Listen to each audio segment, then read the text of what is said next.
Hi everybody! Hello. Welcome to Super Breakfast Friends Club, the show where we don't ever skip a month because we get sick. Never ever. We didn't skip a month. Did I say month? Yes. Play the theme song!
Wow, you trying to put me on blast like that?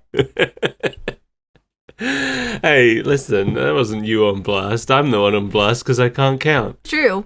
This week we looked at Too Hard. I had to think about what it was called.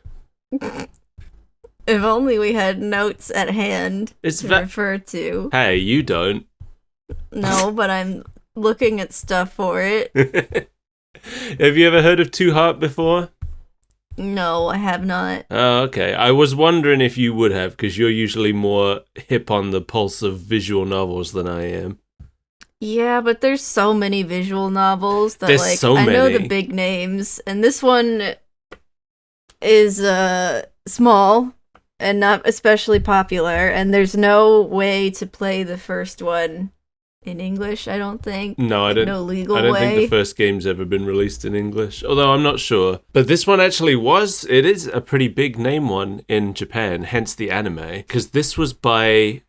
Oh, first of all, wait. Let's talk about the theme song, since we just played it. What did you think of it? It's fine. It's got that fine. Old stink, that old. I can't think of the words right now. I know what I mean. That old That's Victrola. all that matters. Yeah. Yeah, it's Feeling Hard by Masami Nakatsukasa. It's cute. I don't think it's anything special. It's not particularly catchy, but it's cute. So no, Too Hard was made in 1997 for Windows PCs, and it's made by Leaf and published by Aquaplus. Cool. Aquaplus is a visual novel company who also had business endeavors in the music industry and the restaurant industry, and at one point they had an auto shop, selling car parts and stuff. Cool. Very strange. Well, I guess that's what Nintendo used to be like in the early days. Making playing cards and stuff. Playing cards. Nintendo had taxis. They had a love hotel at one point. I forgot about that one. Yeah. Some of these companies just had a lot of diverse interests before they really focused in on the main thing. But Leaf is Aquaplus's adult brand. It's the eroge portion of their business. And what with it being Valentine's Day coming up, we're kind of turning it into a tradition that we look at something pornographic. We look at Eroge. Use the fancy name that doesn't give it away. Okay, but although there's nothing pornographic about this show, it's very, very cutesy and wholesome. It never becomes pornographic. I don't think so. I did try to find out, but I think this show is completely clean, as many versions of the game are.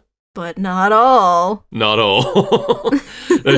Two Heart was Leaf's third game, and it was the first one they made that became a big success. They went on to make Comic Party and Utaware Rumono, which I've heard of, both of those. So the name sounded familiar, so I looked them up. But the only one that I've heard of in this list is Shizuku. Which I think was their first one, right? Yes, and visual novels, yes. And I read somewhere, I couldn't find anything to back this up. I think it was only on Wikipedia that it said it. But according to Wikipedia, which cited a Japanese article that I could not read, Shizuku was the game that coined the term visual novel. Yeah, I've heard that before. Okay. And I think it's like the first Denpa visual novel, which is just a genre of weird psychological themes. Yeah. I did look into Shizuku a little bit because what's this game called? Two Heart. Because Two Heart was created by Tetsuya Takahashi, who also wrote Shizuku and Kizuato, the first two games that Leaf made. And those two games both explored some very dark themes. There's a lot of like violence and assault and humiliation plot lines and stuff like that. Yeah. and apparently this one was going to go along those kind of lines, but he decided he didn't want to do 3 games like that in a row. So instead he pulled away from that and he created a romance story with comedy elements for this game. Things got a little dark and twisted. We need to lighten it up. Yeah. So this is the first game in Leaf's library that doesn't get all dark and twisted. I tried to look up Takahashi. I couldn't find out too much about what he's up to now, but seems like he mostly writes for anime now. He wrote a lot of the Idolmaster stuff, the anime and the manga. Cool. So I hear about Idolmaster a lot. I think it's based on a video game, but I'm not entirely sure. I think he'd also written some Aikatsu stuff, which I know is based on a video game. Yeah. Yeah, apparently the team behind this game created all of the heroines before they wrote any other story. Like, character came first and story came later. Okay. So, like, they had, like, the personalities and everything mapped out and then wrote the story around it? Yeah, basically. They kind of considered the storyline more of a, like, showcase for these characters they'd created, I guess.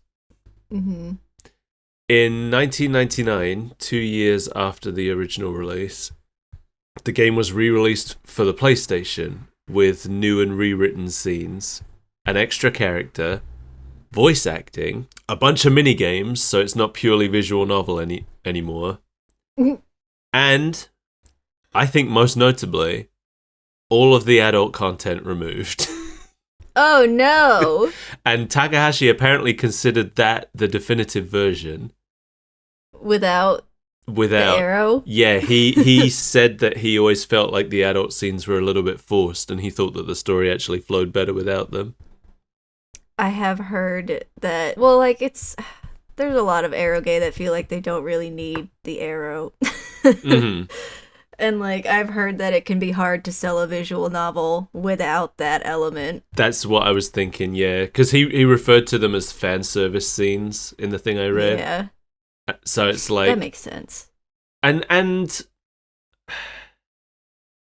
it makes sense to me that they've made such a culture of, like, hentai visual novels, especially Leaf in particular, that, like, if you buy a new Leaf visual novel and it doesn't have any hentai in it, it could be disappointing for you, because that might be the only reason you're there.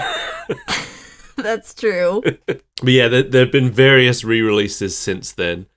I think most of the re-releases have the adult scenes removed. There's a 3D remake coming to the Switch this year, apparently. 3D? Yeah, all the girls are 3D now.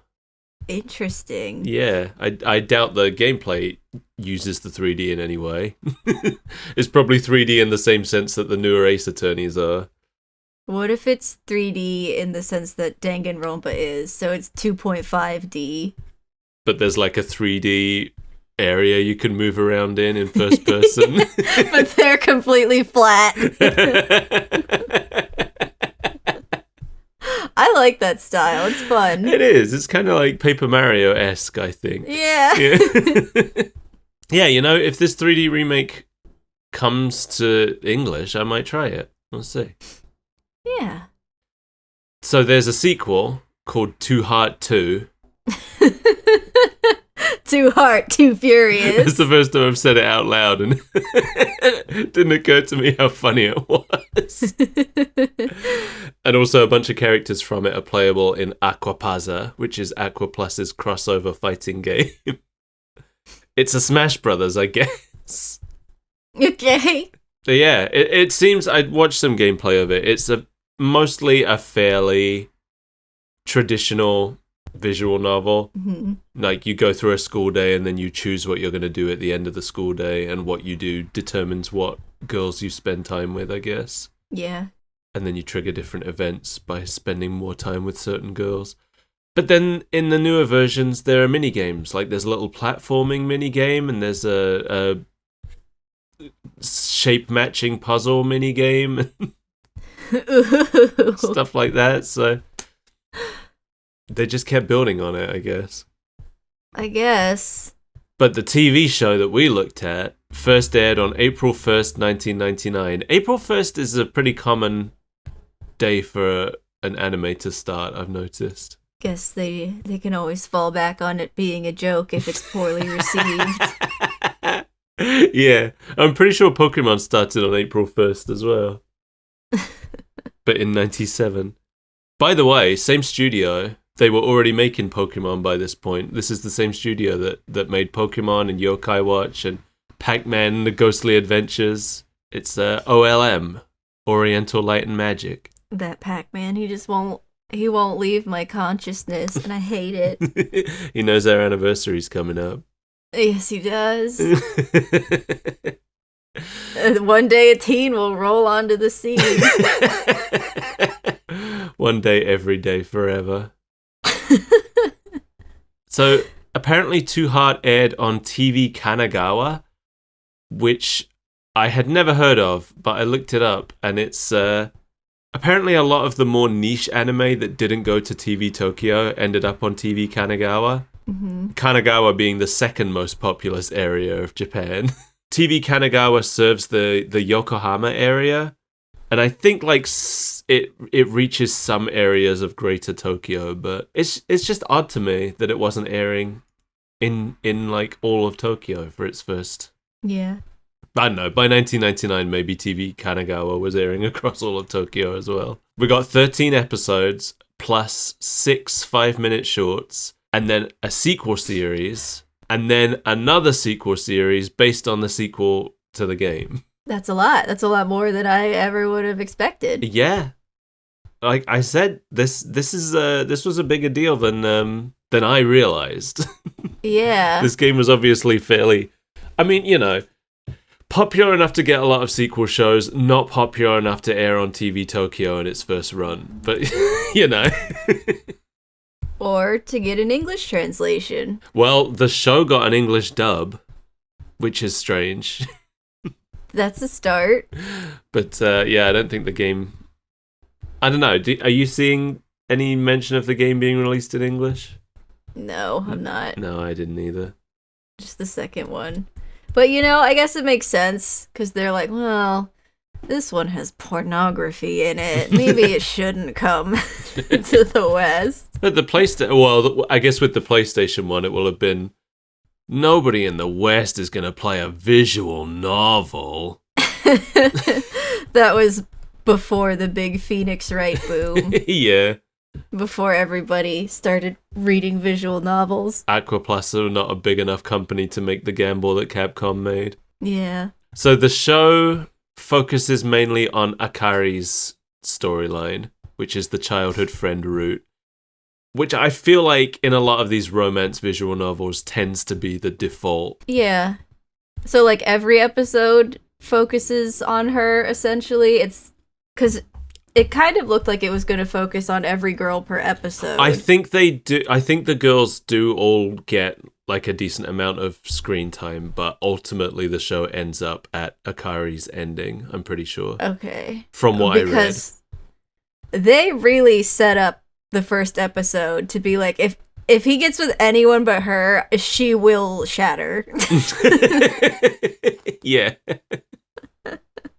Yeah, and also, you know, no one else seems to like him that much in this first episode. He seems to be a very passive character. I don't like him. I don't dislike him because I find his eternal sleepiness relatable.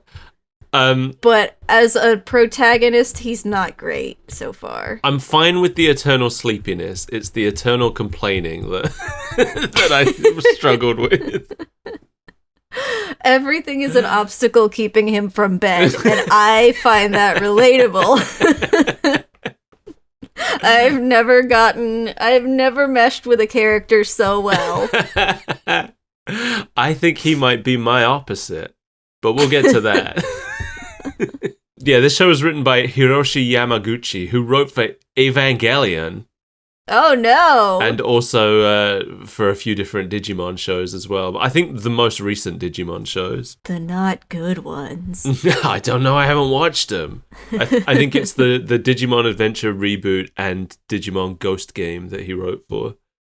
I don't even know what those are. No, I haven't seen either of them. I haven't seen the Digimon Adventure reboot because I love the original Digimon Adventure. And I haven't seen Digimon Ghost game because I'm lazy. So this episode's called A Brand New Morning, and we open on a flashback. One thing that immediately stood out to me about this show is the glacial pace. Yeah. There is not a lot that happens. And what does happen happens very slowly. Yeah. So we open on a crying girl in the rain. She's dropped all her books on the floor, and now they're ruined. And everybody's walking by and commenting on how ruined they are. What a nerd. What a crying nerd in her damp books. But luckily, her friend Hiroyuki is here, and he's picking up the books. And he offers to give her his books instead, since his aren't ruined yet. Yet. And then we have a time jump to her asleep in her bedroom, which is full of teddy bears. Like, yeah, what kind of loser has a room full of plushies? Like, seriously. No, but these were different. These were like watching bears. You're telling me that you don't have all of your plushies facing you to stare at you with their big cute eyes? They might have big cute eyes. These bears did not have cute faces. They just have like regular teddy bear faces. They were judgmental teddy bear faces. What have you done to feel so judged by the Teddy Bear Council? Listen, there's a certain amount where it's too much, you know? No, I don't follow. None of them have a smile. They're all just like, we saw that. Listen. We see everything. I have a plush that for the past couple days, I keep seeing her scowling face poke out from the covers like I've done something wrong. What have you done? I don't know. I'm getting ready for work and I turn over and she's just there poking out of my covers like she's mad I turned the lights on. She doesn't want you to go to work. Yeah, she didn't want me to get out of bed. She didn't want me to turn the lights on, and I get it. I would be mad at me too. Who is it? It's Natsuki from Doki Doki Literature Club. Okay. Anyway, this is Akari Kamagishi, who is played by Ayako Kawasumi, who played Kokoro in Dead or Alive, Hinako in King of Fighters, Saber in Fate/Stay Night, and Foe in Fate/Grand Order. Mahoro in Mahoromatic, and Kazumi in Shakugan no Shana. I don't know any of those things. You don't know Fate Stay Night or Fate Grand Order? Well, I know of them. Okay. In the same way that I know of Dead or Alive and King of Fighters. Did we watch a King of Fighters thing? I was gonna ask, but I was like, I can't ask and make a fool of myself.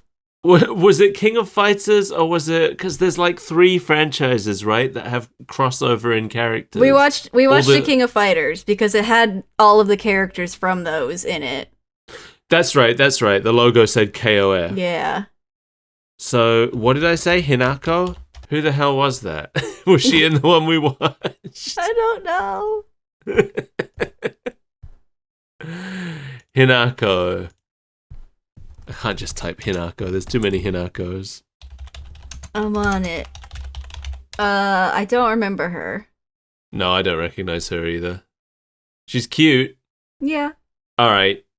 Yeah, so I don't know who any of those characters are. I might know Kokoro from Dead or Alive if I saw her on the street. I recognize Saber. I don't know anything about the Fate series yet. I don't know a lot about it. I can't decide whether I want to read it or not. Because it's supposed to be like, what are the best visual novels? But I've been misled before. I know there's shows for us to watch at some point. Yeah. In English, Akari is played by Angora Deb, also known as Debbie Rabbi, who we talked about recently. What? Because she played Sophia in Battle Arena Toshinden. Oh, I already forgot we watched that. I think most of the actors in the English version are people we already know for other things. That sounds familiar.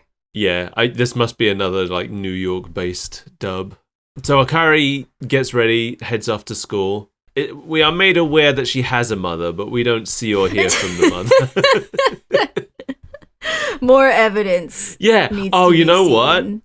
This would be the perfect ruse. If she's actually living alone, but she wants people to think she has parents. She's like, Mom, the newspaper's still in the mailbox. Silly mother. But nobody's here. She's the one leaving early to go meet up with Hiroyuki. Yeah, but she doesn't know that. What if someone's walking by? That's true. Anyone overhearing this will think I have a mother. Those fools. They'll never know that I was grown from a mysterious egg. I mean, weren't we all, really? Yeah, but usually within a human person and not in a vat of chemicals. Not in a jar of dirt. A jar of dirt? Why did you plant the egg? That's just where it was. I don't know. I bought a jar of dirt. I didn't know there was an egg in it. An egg that would hatch into a human girl. Yeah, now I've got a little anime girl I have to feed. I mostly feed her with the tops that I chop off of green beans. She's fine. Oh, what's her name? I haven't given her one. Do you want to name her? Why me? Isn't she your bastard child? I don't know what she is. I'm deciding what to do about it. Maybe she needs to be rehomed. She only speaks Japanese, so I don't need to worry about her hearing this. She also doesn't have access to the internet. No, I don't have a laptop small enough. So on the way to school, she stops by Hiroyuki's house and she mashes his doorbell. Like it's me with the button to use the crosswalk. You know what I mean. Gotta make sure that I do and I don't. I can't remember the last time I mashed a crosswalk button. Usually I just, look both ways and pray.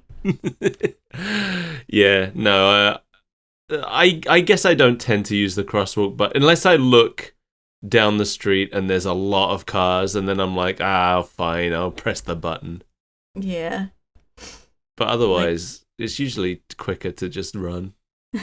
There are crosses to walk around here, but I specifically don't cross those roads on foot.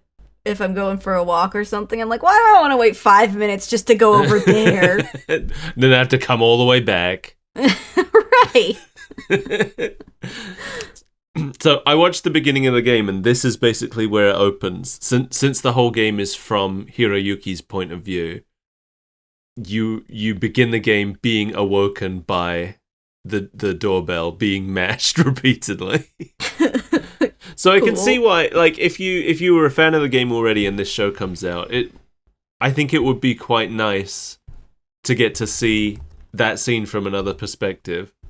Yeah. I feel like I would be like, oh, that's cool. But I haven't played the game, so I'm not. I am in fact furious about it. Yeah, I don't know how to feel, so I've decided to go with anger. Hiroyuki Fujita is played by Kazuya Ichijo, who played Asura in the Samurai Showdown show that we watched. Whoa, all these fighting games. Do you remember Asura? No. Me neither. He was the pale-skinned goth boy who was killing everybody. Oh yeah.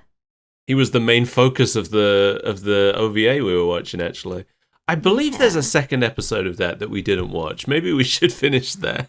It was so confusing, though. It was not a good translation. What if the second episode explains everything? What if it does and we can't parse it? Because we waited too long. No, just because the translation wasn't great. Oh, yeah, right. I see what you mean. Yeah, we didn't have great subtitles. No.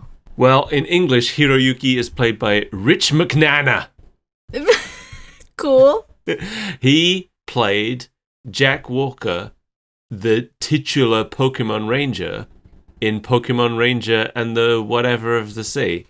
And the Whatever of the Thing. Yeah, I can't remember. It was the Manaphy movie.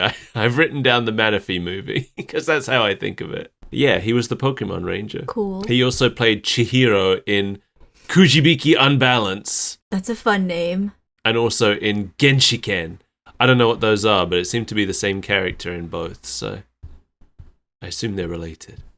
They walk to school together, and he's embarrassed that she still calls him Hiroyuki-chan when they're in high school. And, you know, I've never really seen anything that, like, addresses Chan as, like, an embarrassing thing to call someone. It's more embarrassing, I think, because he's a boy. Yeah, because I know that Chan is what you call someone who's, like, cute, right? Yeah, it's used for, like, girls or people younger than you. Something I thought was good in this that felt, I guess, realistic is when she starts talking about something that happened this morning, but he starts talking at the same time. Yeah. About how tired he is. And he kind of like cuts her off. And he obviously didn't mean to. But he just continues with what he was saying. But then when he's done, he asks her what she was going to say. I thought that was nice. Yeah, nobody ever really writes interruptions like that into a story. No. I think that's why I was kind of taken aback by it. Because it felt real. And the fact that he asked her what it was that she was going to say afterwards, I think tells us something about him as well. Yeah. That even though he doesn't stop complaining all the time, he is a nice guy. Yeah. He does care about her. He did actually listen to her. Yeah, and we saw that when he was helping her with her books at the start as well in the flashback. And there's a couple more times in the show where they let us know that he is a nice guy. So I don't hate him. No. But I am at odds with him. He's just not a strong protagonist. I think I'm talking myself out of how I feel about him right now. Because I do think he's interesting. I do think he's like unique, and I like that. I value that in a self-insert character protagonist, you know, that you're supposed to project yourself into. Mm-hmm. I appreciate it when they have something that gives them some character. I've never felt so seen as this sleepy boy. Yeah. I was thinking about that. But there are some ways that he and I don't mesh. And I feel like you and he don't mesh in those ways either. But we'll get to him when he starts complaining about it. I don't know. I do a lot of complaining too. Mostly about how tired I am all the time. This is where Masashi. This is where Masashi shows up. Masashi Sato. He's their third wheel. He's played by Soichiro Hoshi, who we know because he played Keiichi in Higurashi. My boy, Keiichi. Yeah, the main boy from the Higurashi series. Yeah. In English, he's played by Wayne Grayson, who we also know because he played Mr. EAD in the F-Zero anime. Who is that again? That's the robot that looks like Mario. Oh, yeah. Masashi is basically just here to trigger some exposition about Akari and Hiroyuki's relationship at this point. I actually, thinking about it, that's all Masashi really does in this whole episode. He's just there. He's just the exposition guy. He's there to be, like, friendly and non-intrusive. Yeah, he's there to ask questions and receive answers. At first I was like, is this a love rival? But then I was like, oh no. Yeah, I wondered that too, but he's way too non-threatening. Right. He's too uninterested in anything that isn't moving the plot forward. Yeah, all he does is smile politely and ask questions. That's his whole deal. He seems like a good boy. I don't think I'm going to have to fight him for the love of my life. No. You might end up stealing the love of his life by accident.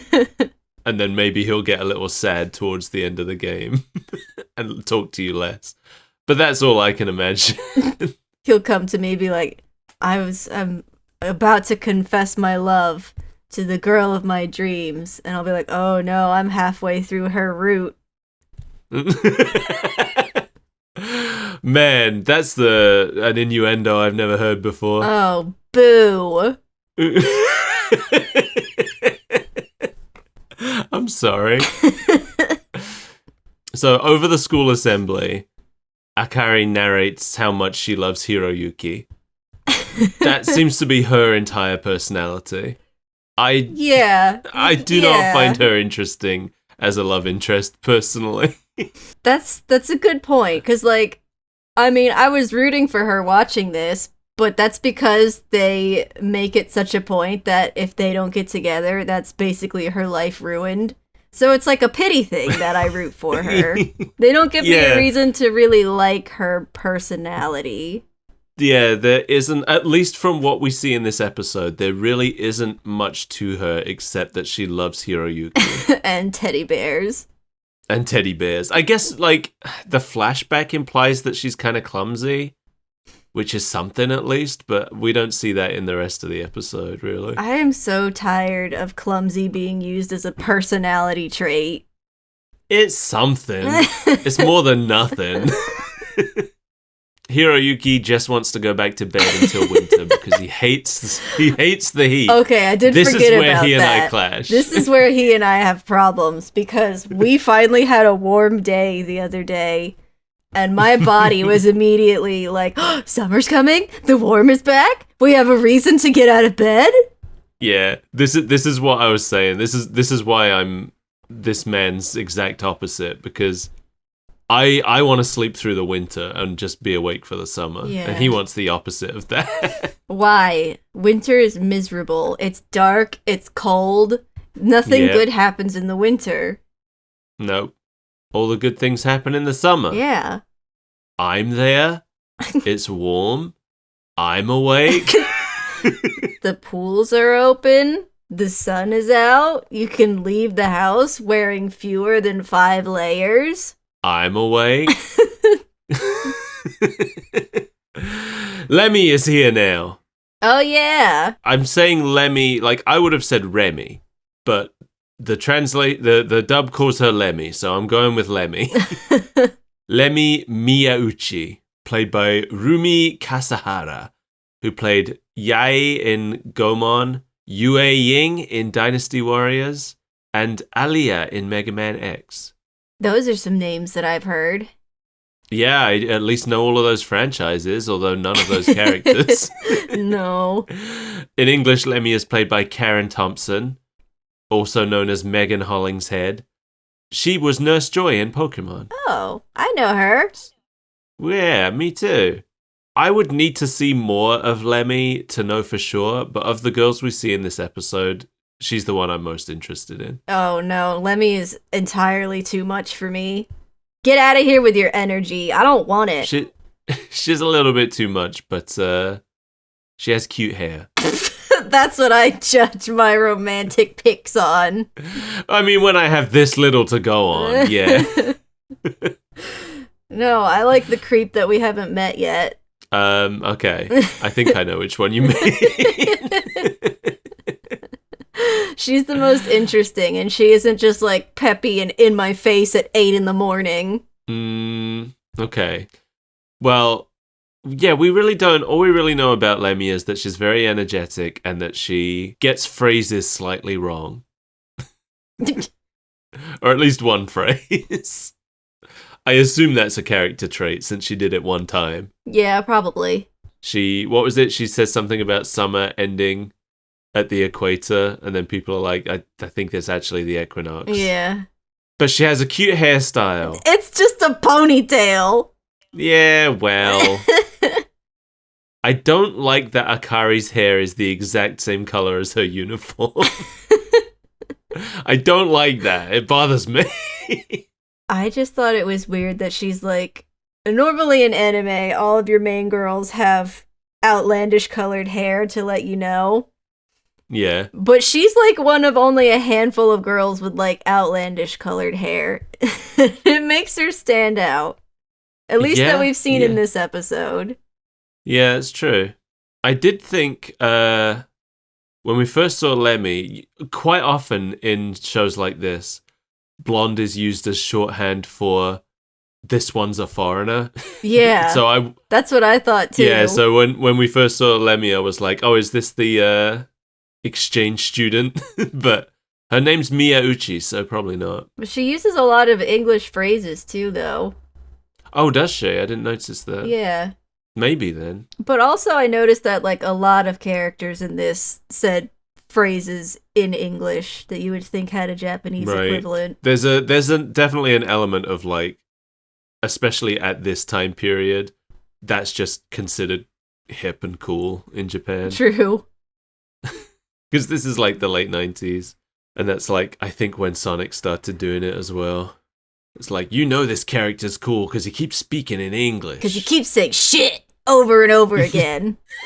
It's funny you should say that, because if we ever get back to Sonic X, Sonic does say the word shit in the second episode, so... That's how you know he's cool. Masashi suggests that they go to karaoke after school, and Akari wants to go, but Hiroyuki just wants to sleep! Listen, that's extremely relatable. He is very committed to it. You know, at some point you just have to respect it. Yeah. Because, like, sometimes it's been a long day, and the last thing you want to do is a social activity, and your friends are all hyped for it, but all you can think about is being horizontal. Listen, it's not his sleepiness that I had a problem with. It's specifically his complaining about the summer that turned me against him. So, in class, they're told that they need to switch desks to keep things fresh. It's the first day of a new term, and the teacher doesn't want them sitting in the same places this year. Right. This is the big plot of this episode. This is what we spend most of our time doing. Oh, you're right, though. It really is. So the teacher leaves it to Tomoko Hoshina to arrange the desk swapping. She's another one of the options, in case you couldn't guess. Oh, I guessed. I mean, I'm assuming blonde-haired girl was as well. Yeah. I didn't actually check. You didn't check? I did look at all the girls, but now I'm unclear whether she was one of them. Yes, she one must of have them. Been. Okay, cool. Tomoko is played by Aya Hisakawa, who it was the voice of Kero in Card Captors. Oh, the little cute bear? I love that guy. Yeah. She also played He's pretty good. She also played Yuki in Fruits Basket, which I think was the rat sibling, if I remember rightly. I only read a little bit of Fruits Basket, but I remembered enough to know that Yuki was the rat guy. I don't know anything about Fruits Basket. She's also Sailor Mercury. Oh, I know that one. Yeah. Sailor Mercury in Sailor Moon. And Xianghua in Soul Calibur. I have played some Soul Calibur. Soul Calibur! I have played some Soul Calibur, but I only remember Link. I think this might be a hot take, but I'm not sure he's from Soul Calibur. It's from the one I played. No, I was going to say a different character, but then I immediately forgot his name. Who's the creepy guy? That doesn't tell me anything! No, there was a creepy guy. I remember him. I think Soul Calibur is the fighting game I know the least about. Voldo. I have heard that name. That's the guy I know. But only because he creeped me out. So he's stuck in my mind. Oh yeah, that thing! Yeah. In English, Tomoko is played by Lisa Ortiz, who is another name we've heard several times. She's Amy in Sonic X, and she was Ellis in Toshinden. Oh, the clown! Yeah, the clown girl, the knife-throwing clown. I like that clown. Yeah, she only had like 3 lines in the episode we watched, but she was cool. So Akari's hoping that she gets to sit next to Hiroyuki this time. Everybody's shouting out their dumb opinions about how the seats should be arranged, but nobody's got a serious suggestion. So Tomoko suggests drawing lots, and everybody gets mad about it, even though they don't have a better idea. Right. They would rather just tell her where they want to sit. Hiroyuki doesn't really care. He just wants to go home. He wants to go home, and he wants a seat that he can get away with sleeping in, and away from the hot sun. When he thinks about where he'd like to sit, he immediately looks at Akari, which I thought was cute. And she's also looking at him at the same moment, so she looks away. It seemed more like that was like an accident to me. Like, Akari's been staring at him this whole episode, but... That's true. But I think subconsciously he was like, where would I like to sit? Oh, and then he looked over at her. But then he says he wants to sit in the back row near the door, which is a pretty good choice. But then there's a girl who starts talking about what a great spot that is because it's a low attention spot, and she's squatting on the ground next to his right, desk. you immediately notice that she's like a foot lower than he is. Like, what is going on? Yeah, and it takes a good while to explain it to us as well. And I really appreciated that this little weirdo just kind of snuck in and has been squatting there for who knows how long. Is this the one that you like? This is the one that I like. Okay, that's what I thought. Of what we've seen so far, I don't know that she would be my final option, but she's the most fun in this episode. Right. I know that there's a girl with a witch hat. I don't know if she's actually a witch. I've seen pictures, and 2 of them look like sad girls that I would probably go for. Right. Well, this one is Shiho Nagaoka, who is played by Chieko Higuchi, the voice of Trucy Wright. I love Trucy Wright. I know you do. Trucy Wright from the Ace Attorney series, for anybody who doesn't know. She also plays Tomo in Azumanga Daioh and Biscuit in... Is it Hunter x Hunter, or is it Hunter Cross Hunter, or is it something else? I don't know. Me neither. But I covered all the bases I'm aware of. Shiho's English actor is credited as Zoe Fries. Cool. Which apparently is a pseudonym of Jessica Calvello. She played Yuri in the Dirty Pair series, and she was the voice of Cutie Honey. I've heard of Cutie Honey. I've never seen Cutie Honey. Yeah, it's familiar. Apparently Shiho is in Class A, and this is Class B. Her class is already let out, so she just kind of duck walked in there. Yeah, I guess she's waiting for her friends to get out of class. Yeah. She thinks they're going for karaoke. She has coupons to get half price. when she first showed up, it wasn't clear that Hiroyuki actually knew her. Yeah. You know? But eventually it does become clear that they are part of the same friend group, and they have been for some time. Yes. Because Akari basically invited her. Yeah. So it's Hiroyuki, Masashi, Akari, and Shiho seem to be the friend group here. Over at the teacher's desk, Tomoko is making lots for people to draw, and there's a bunch of girls arguing with her about it, and she's just ignoring them. She's just surrounded by these girls that won't stop talking to her. Yeah, and like one of them is saying like people could trade lots after drawing them. That's not my problem. Oh yeah, like so what? Wouldn't that be fine? Is that a problem? Does that really make this whole idea void? Like if two people draw lots and they're both like, hey, I would rather sit where you're sitting, and they both agree on that, who cares?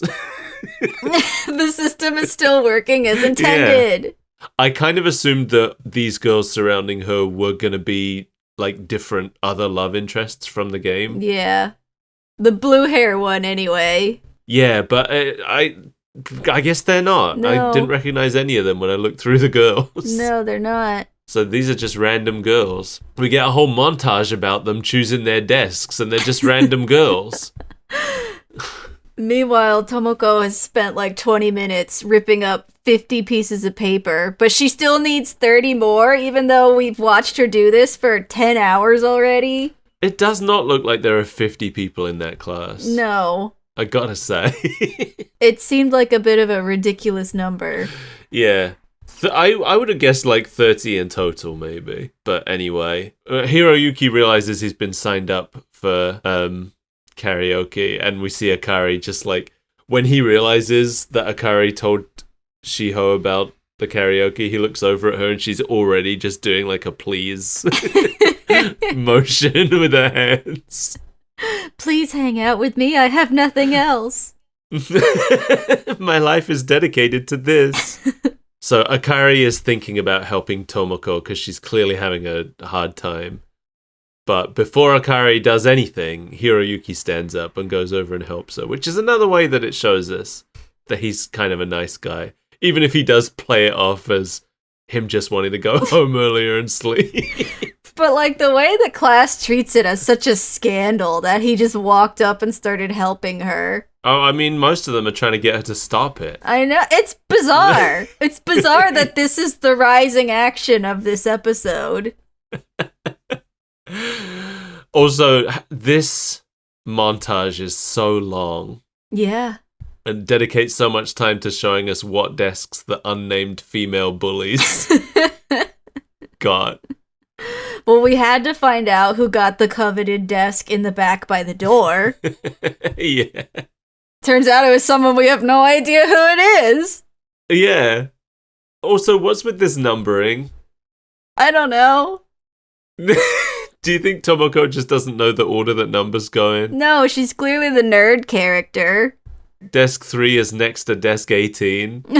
Like, when Hiroyuki drew desk 3, I was like, oh no, he's in the front row. He's not going to like that. But he's like right in the middle of the class. But then it shows us what the actual board looks like. And it's like, I don't know where 3 is, actually. It's numbered like an advent calendar. Like, it wasn't enough to randomize the lot that they draw. She also randomized the desks. Yeah, right? It would have been enough.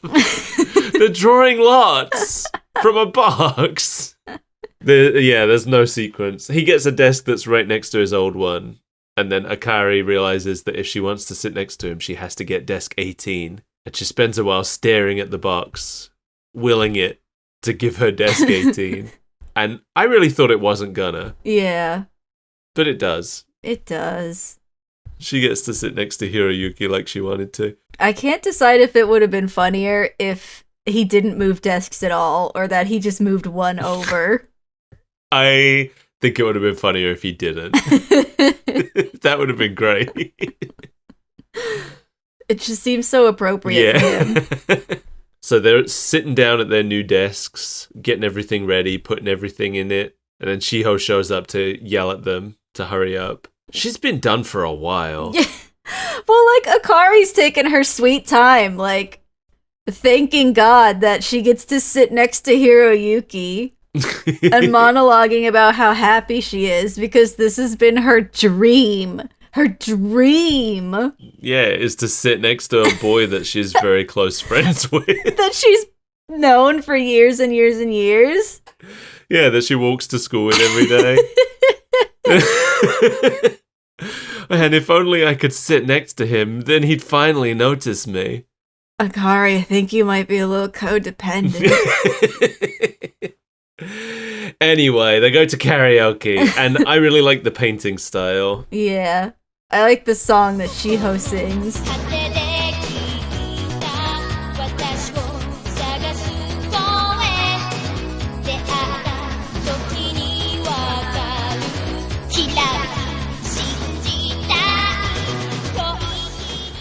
Yeah, I'm assuming that's probably performed by the real voice actor. It's probably one of the like image songs for the show. Yeah. I would bet you could buy it on a CD. All of the pictures are Hiroyuki trying to sleep at karaoke.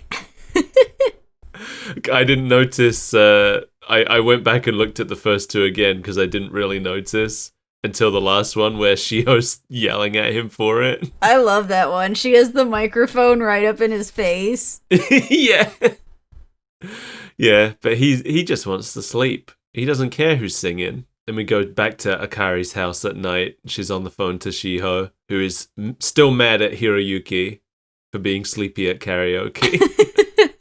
And she says that she and Masashi only put up with Hiroyuki because of Akari. I don't think that's true. I don't think that's true. There. But, well, is that the... Yeah. That's exactly what I thought it was. She is cute. I'll give you that. Yeah. I think of all the girls we've seen so far, she's the second cutest, in my opinion. She gives off delinquent vibes, but like in a fun way. She really does look like a Pokemon anime character in that painting, actually, doesn't she? Yeah. The way the eyes and the nose and the mouth are drawn is very misty. That Sugimori art style. Well, it was Sugimori filtered through the OLM artists, who I guess are the same people that painted this, so that same kind of thing. Because Sugimori didn't really figure out his style until like Gen 4, I feel like. True. So Shiho hangs up and writes in her diary about how her dream came true.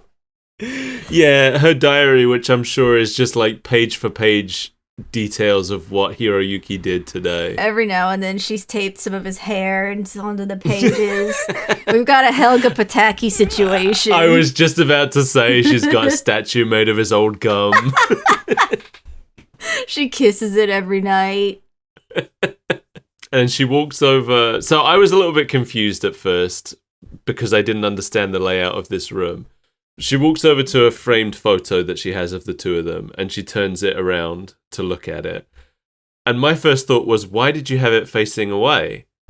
But then I realized the layout of this room, it was on like a desk that separates the room into two sections. Yeah, so she could see it from her bed. Yeah, at first I thought she just had it turned to face the wall to begin with. She hated him until she got to sit next to him. She's secretly a yandere. She hated him because of the karaoke thing, but now she's over it.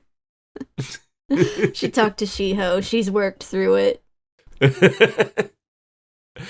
Hiroyuki talked to another girl today. I turned the picture around. He could talk to the wall now. Actually, I did think it was nice that there are a few times in this episode that we watch Hiroyuki interact with other girls. And we see Akari watching him interact with other girls, but she's never jealous. Yeah, she seems happy that he has friends. Yeah. So there's that part where he and Shiho are fighting over the chair in the classroom. Like she's trying to squeeze into his chair so she doesn't have to squat on the floor. And I thought at that moment, when it went to Akari watching, I thought she was going to react jealously, but she was just smiling at it. So yeah. That I thought was nice. For now. For now. The She talks a couple times through the episode about adding new memories to her memories with Hiroyuki. Hiroyuki glanced at me from across the classroom today. I'll remember it forever. 'Cause I've written it in you, diary. Do you think if they get married, someday he'll like find her diary and she'll be like, I don't mind if you read it, and he'll flip through it. Just like, this is all about me. What the fuck is this? Wait, you weren't even there that day, were you? It'll be like at the end of The Grudge when Sarah Michelle Gellar finds those pictures and you see that the girl had been stalking that man the whole time. Yeah. So she finishes up her diary entry. I don't remember what she wrote. Something about Hiroyuki. It's something about how they'll be together forever. And that's the end. Wasn't this a fun, action-packed episode? It's romance. It's Valentine's Day. I don't mean it like that. Just I didn't dislike this, but it really is a glacial pace. Yeah. I quite like things that are slow paced when you are watching the entire thing. Yeah. But I think when you're watching things one at a time, like we do on this show, it means that nothing really happens. I'm sure the visual novel is fine because the pacing in that is allowed to be glacial. It just doesn't always translate well when you make it an anime. Yeah. We're also seeing this from like the opposite perspective than the game does, which I think is neat. That's something... We talk a lot about adaptations that follow the plot exactly and how it feels like a waste of time. You know, like Danganronpa and Ace Attorney, they didn't really give us anything new. It was just the plot again. Yeah. So this, I think I appreciate the fact that we're at least seeing it from a perspective that we wouldn't have in the game. Yeah. I think that's nice. It made me start thinking about a visual novel where you play as the heroine and have to try and win over the boy who is also being pursued by other women. But then I was like, oh no, that's Yandere Simulator. Oh, I guess it is. The cursed game. What about Yandere Simulator, except done well and finished? Yeah, like that. Yeah. And you don't brutally murder your competition. You just have to outdate them. You have to hang out at the right spots. You have to like predict where your crush is going to go after school, right, and just pick the right spot to go to. I think you would have to make something like that comedy because it is inherently manipulative. Yeah, of course. You can't frame this as something good and normal. You're basically stalking your crush and manipulating them into loving you. I mean, that's what love is. Dating is a little part manipulation, yes. It's usually not following them around and pretending to like the same things they like. Well, not in a healthy relationship, no. So, what about the ending song?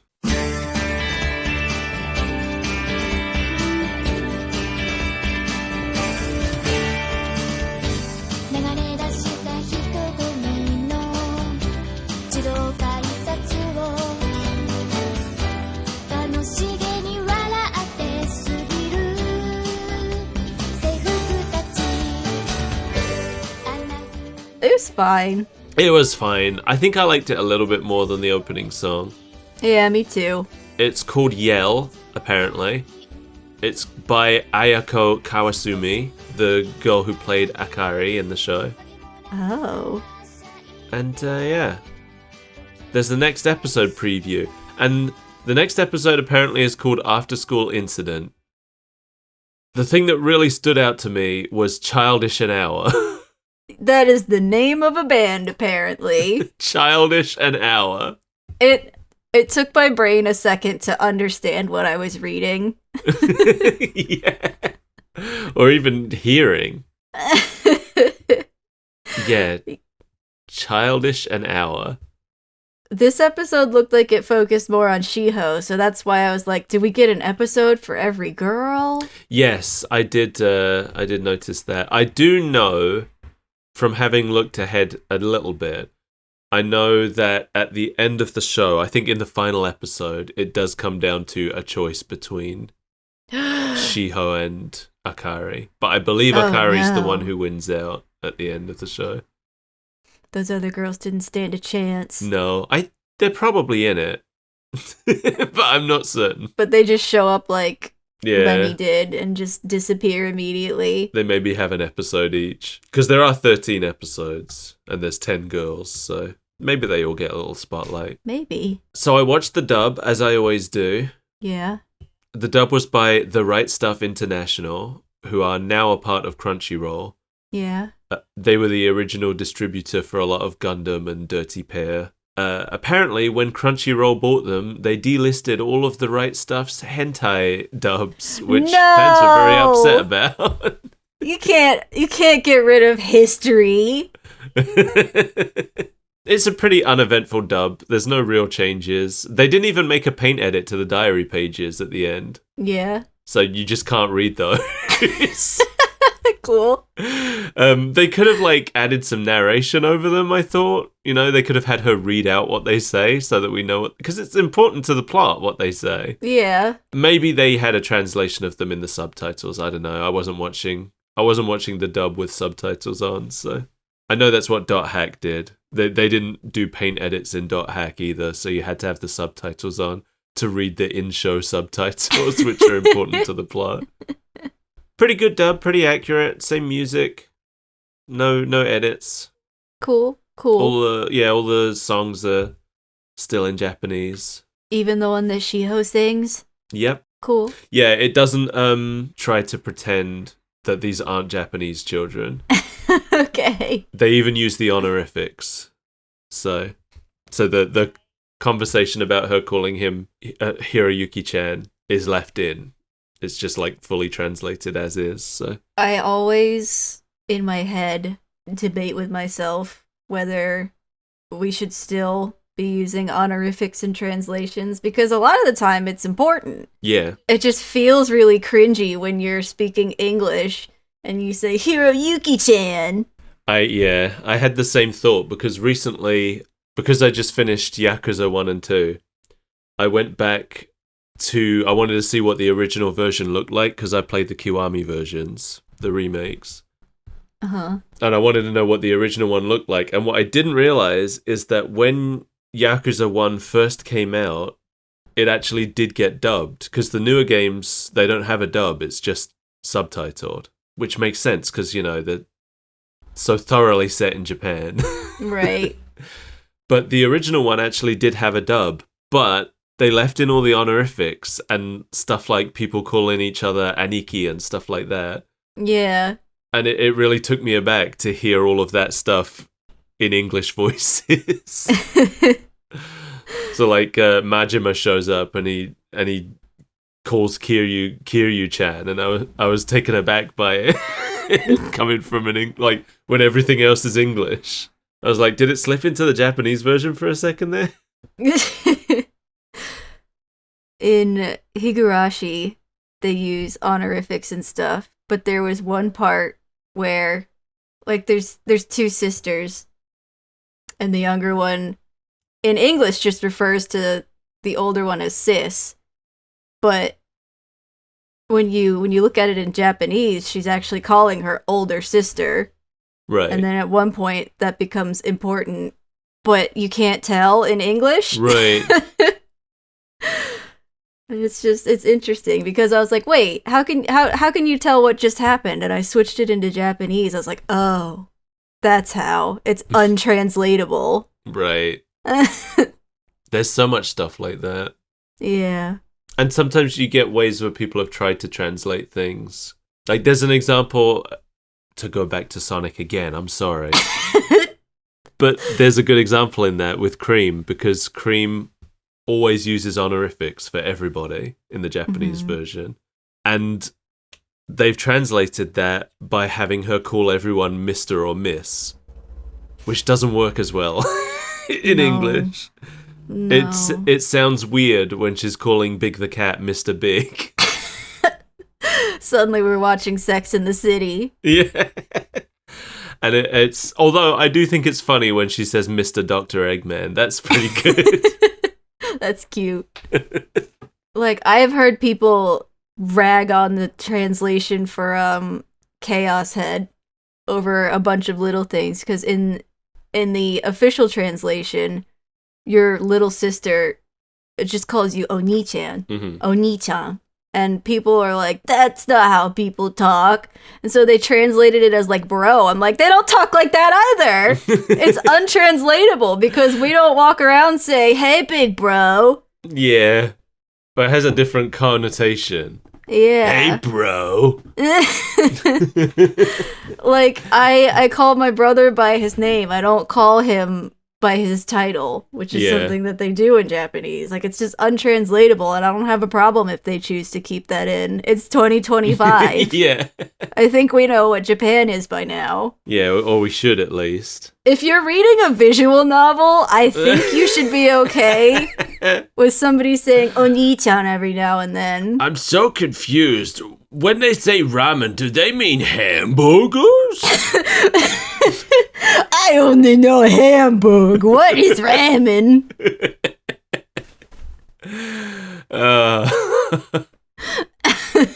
Well, are we done? Yeah, there's no legacy? Oh, I don't know. This game is not super well documented in English. Yeah, because it seems like all we got in English was the show, so I don't really know if there was a legacy between the two. No, I doubt that there was really a legacy of this show other than, it spreading the popularity and awareness of the series, especially for English speakers where this is all we got. Yeah. But who knows? I don't know. If anybody knows of anything from this show that carried over into future games, let me know.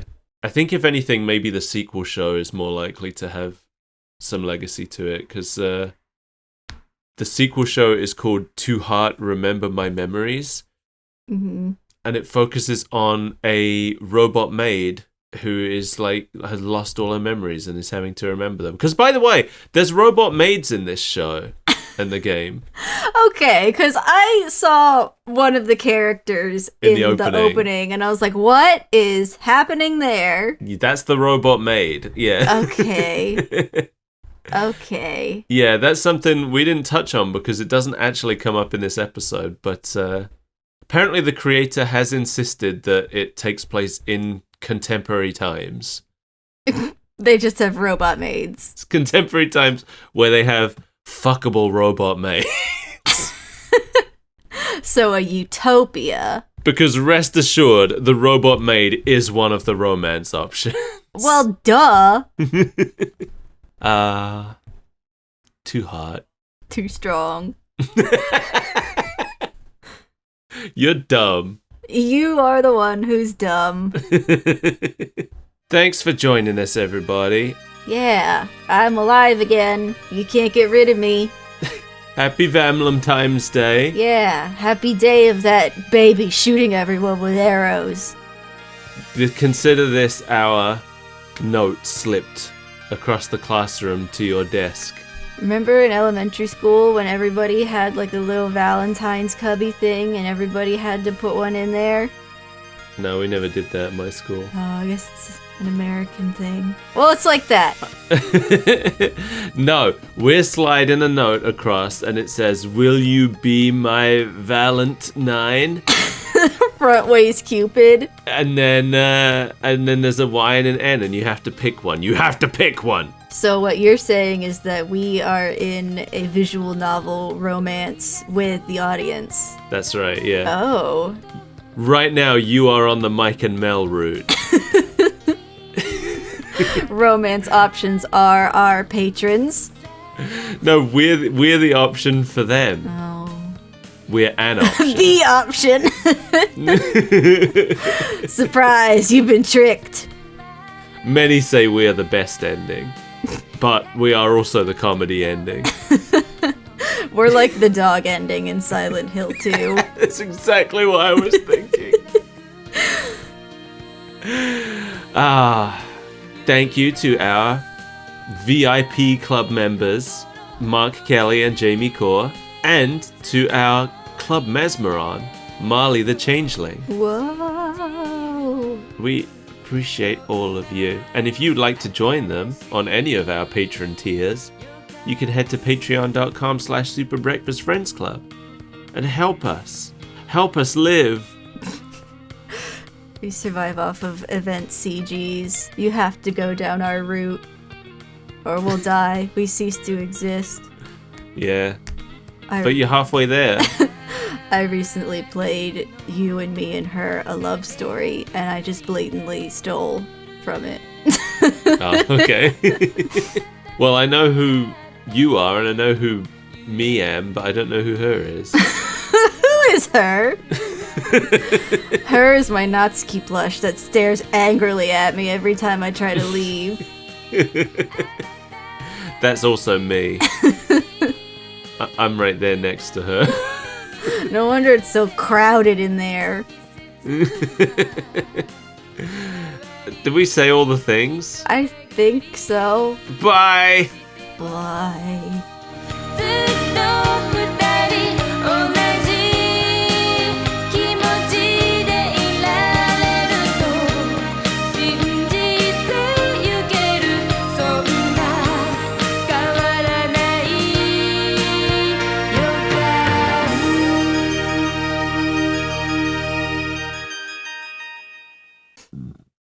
I heard that. Me. I'm sorry. I'm telling you, it's this pizza, man. Why did you get a fart pizza? It wasn't a fart pizza when I ate it. You've just turned it into one.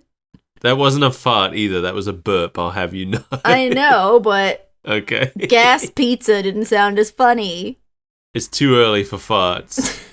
I saved those for the evening. They're not coming out the other end yet. It hasn't been long enough since I ate the pizza.